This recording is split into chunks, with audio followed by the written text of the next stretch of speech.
Hey guys, Beth Rist here from Ironton, Ohio. This is episode 3 of talking with former confidential informant for the Lawrence County Sheriff's Office, Brandon. And Brandon, I just want to thank you. I was worried to death about you, and a lot of people all over the country were, as you can see from the comments. I'm glad you showed up today. Has anybody contacted you since you did those videos yesterday? No, ma'am. Nobody pulled you over? I haven't seen one cop. Okay. What's your main concern right now that after you've exposed this? My mom. I don't want to even go into that part, but I'm worried about her. I want to be able to talk to her. Because he makes sure that he takes the phone off the hook. I can't call. I'm not allowed calling. I'm not allowed to go out there. Me and him hasn't talked in 5 years, but I went out there the other day and I had to stand at the top of the, where you pull in the driveway at, because she didn't want, no one to know that I was out there. And do you, I'm not putting words in anybody's mouth, but do you think she's afraid of him? For sure. Okay. So let's move on. And we're going to talk about the emotional trauma that's happened and since this all started. And we'll be continuing about talking more about the cottages. And that was in where, Oakland? That was Allen Oakwood at first, and then they moved us to Lorraine. What's it like in there? We talked a little bit yesterday about it, but let's talk a little bit in depth about it. It's really bad. Prison sucks anyway, wherever you go, but it's just locked down 22 hours a day. So. And you said you went for a year without going outside. About 9 months before I walked outside. I just didn't never go. What did you do in your cell the whole time? Work out, do push-ups. Yeah. Just work out every day. Yeah. That's what I did to get by with everything. Once they lock you in that cell, your mind is the only thing that's you've got going on there, and you're just constantly thinking and wishing you did this different, or wishing you're going to do that different. Yeah. I wish to God I never would work for Lawrence County Sheriff's Department. I'd have been better off being a drug dealer for the next 10 years than go work for them. Yeah. They're the biggest drug dealers I've ever seen. They're just drug dealers with degrees. Yeah. That's all it is. Yeah. So, we've... somebody said... Not all of them, though. I know, not all of them. Somebody on a comment said that your story was like the movie Departed. Have you seen that movie? Yes, it was an amazing movie. Leonardo DiCaprio. Who else was in that? Robert De Niro? Yeah, Robert De Niro. And Jack Nicholson, right? Yep. And that was pretty intense for somebody to say that, wasn't it? Sounds like something from The Departed. Other than all the killing going on. I hope that doesn't happen, but yeah. Well, all that's happened here. But we won't talk about that yet. So, how'd you sleep last night? I really didn't get that much sleep. I booby-trapped the house because I ain't got an alarm system, so I would set things up certain ways. Yeah. I forgot about that. Sherry she's like, "What are you doing?" I walk around the house with a crowbar and a hammer. Yeah.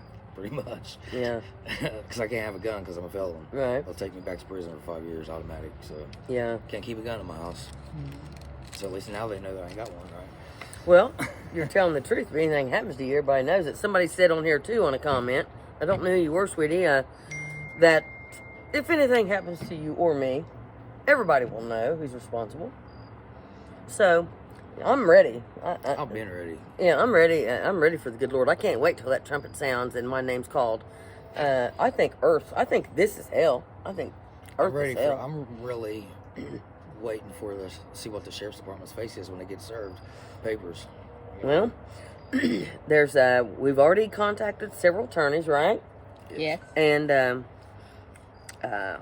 these are going to be cases that we've had so many people. I had a guy contact me that he wants me to interview a friend of his, and then 2 or 3 other people have come out, and you don't realize what you've started, honey. Good. I think that people deserve, some of the ones that's done what they've done, they deserve it. And like I said yesterday, you can speak out about your illness and help people with that. And, people just shun, society shun, look how they do the veterans. They just shun people. Once you're labeled something, you never get out of that part of the society. You're either this, that, blue collar worker, white collar worker, cop, drug dealer, whatever. So I mean, you walked around with a hammer and a crowbar and just thinking they might come in any minute, right? I was just anything, it could happen because they come there 9 deep the last time. Yeah. Tina. Yeah, I don't know.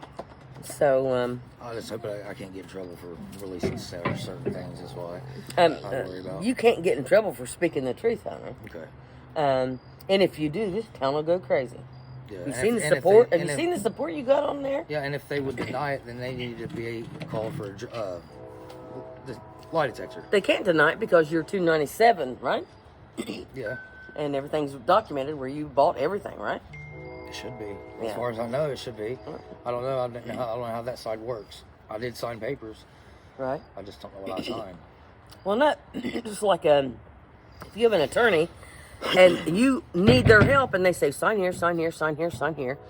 You sign it because you're desperate. You don't want to go to prison. You don't want to go to jail.